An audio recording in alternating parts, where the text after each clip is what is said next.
Hello, this is part 2 of the section 2.5 notes. Definition 6.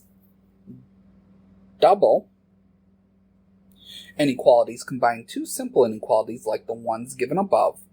For example, we may be interested in the double inequality, -3 less than or equal to x less than 5, which represents all the values that are between -3 and 5 and possibly equal to -3.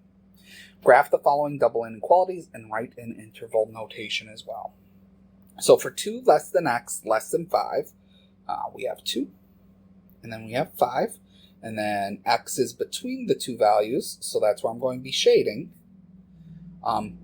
We have a strict inequality for the 2, so that's going to be an empty circle. And then we have a strict inequality for the 5, so that's also going to be an empty circle. Then for interval notation, it'll be parenthesis 2, 5, parenthesis. Notice because this is in finite segment, we aren't going off forever in one direction or another. We aren't using infinity at all here.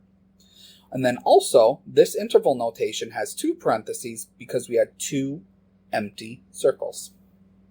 For the next one, -5 less than or equal to x less than 1.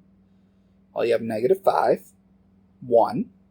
Again, we're between the two values. And then -5, because that's a loose inequality, will have a filled circle. And then the 1 will have an open circle or an empty circle because it's a strict inequality. So then the interval notation, again, won't have infinity. It'll just be -5 to 1. But then the -5 will have a bracket, but the 1 will have a parenthesis. And that's because the -5 had the filled circle and the 1 had the open circle.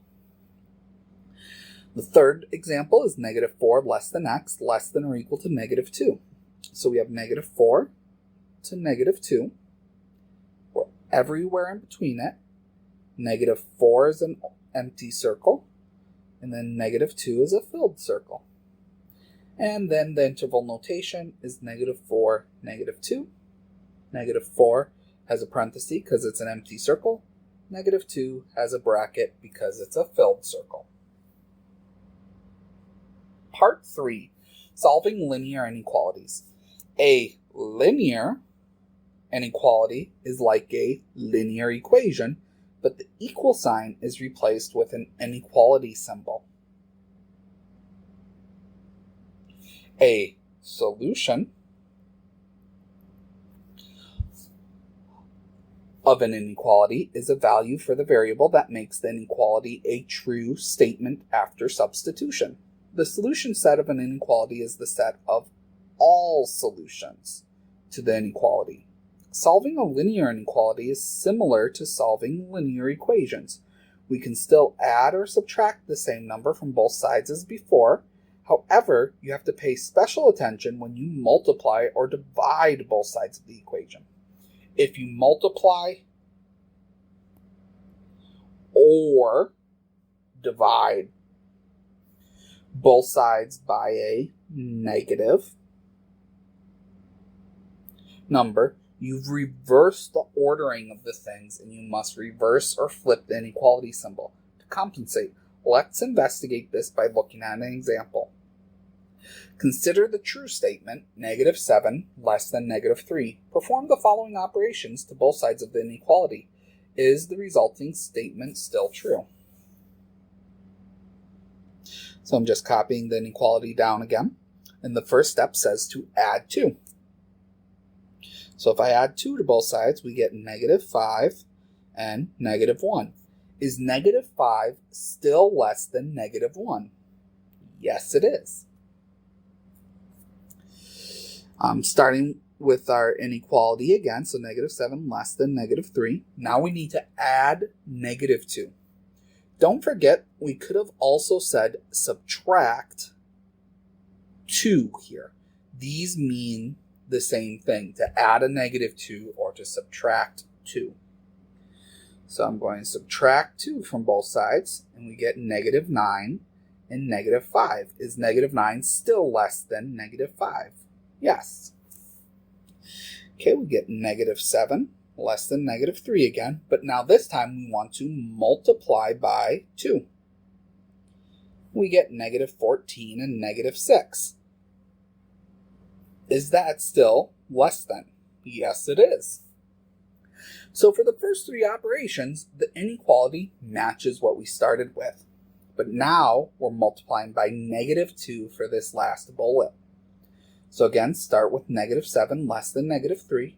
But now let's multiply by negative 2. Negative 7 times negative 2 is 14. Negative 3 times negative 2 is 6. Well, 14 is now bigger than 6, so the inequality does not stay the same. One way to think about this is when you multiply or divide by a negative, it's equivalent to flipping a number line over the number 0. So the numbers that were far to the left of 0, when it gets flipped over 0, becomes far to the right to 0. So small numbers become bigger numbers when you multiply or divide by a negative. Example 9. Solve the following inequalities and write the solution set as indicated. So part A, we have x plus 9 is greater than or equal to 99, and we're told to give the answer graphically. So we're actually going to solve these just like you would solve a linear equation. So the end goal is to get the variable by itself. With the caveat, when you multiply or divide by a negative, you have to flip that inequality. So I'm going to subtract 9 from both sides. Then we get x greater than or equal to 90. Then graphically, I put 90. Because it's a loose inequality, it's going to be a filled circle. And then we go forever to the right. Part B. 9 minus 4x is less than 25, and this time, give your answer in interval notation. So here, the first thing I'm going to do is subtract the 9. Technically, on this left-hand side now, we have 9 minus 4x minus 9 less than 25 minus 9. And I want to combine like terms, so I can just combine the 9 and the negative 9, which is 0, but then we are left with negative 4x. Now, you don't always have to write it the way I just wrote it. A lot of people just jump straight to here. But I notice when they jump straight to there, sometimes they forget about the negative sign that's attached to the 4x. So just to remind yourselves that negative sign is attached to the 4x, even though it's read as 9 minus 4x. And then 25 minus 9 is 16. And then I'm going to divide by negative 4, divide by negative 4. We get x, divided by a negative, so not less than anymore, but greater than negative 4. So now I need interval notation. I'm going to graph it first, though, because it makes the interval notation a little easier. So we get negative 4. It's a strict inequality, so it'll be an open circle, and then greater than means to the right. So my interval notation is negative 4 to infinity, parenthesis on both sides. Part C, we have 8x minus 5 greater than 5 times x plus 4, and we want the answer in interval notation. So the first thing I'm going to do before I try to get the variable by itself is I'm going to distribute that 5. So it becomes 8x minus 5 greater than 5x plus 20. Now I want to get the variable by itself. Unfortunately, we have two variables. We have the 8x and we have the 5x. So before I can get the variable by this itself, I need to get it on the same side. So I'm going to subtract 5x from both sides. Similarly, we want to get the constants on the same side. So I'm going to add 5 at the same time. Now, when you're combining steps, it's okay to add and subtract things within the same step. but if you want to multiply or divide, you have to do that as a separate step. So then 8x minus 5x is 3x, negative 5 plus 5 is 0, 5x minus 5x is 0, 20 plus 5 is 25. So notice how I skipped the step that I shown in part B. And now I'm going to divide by 3 on both sides. We get x greater than 25 thirds. Graph it. We get 25 thirds. Open circle because it's a strict inequality to the right. And then in interval notation, 25 thirds to infinity. And then this last example, 3x over 5 plus 2 less than or equal to 7x over 10 minus 3. And we just want our answer in inequality notation. Okay, so here, what makes this a little bit more difficult is that we have fractions. But just like when you took Algebra 1 or beginning algebra, whenever you have fractions, you just multiply by the LCD on both sides. Well, the LCD between 5 and 10 is 10. So I'm going to multiply by 10 on both sides.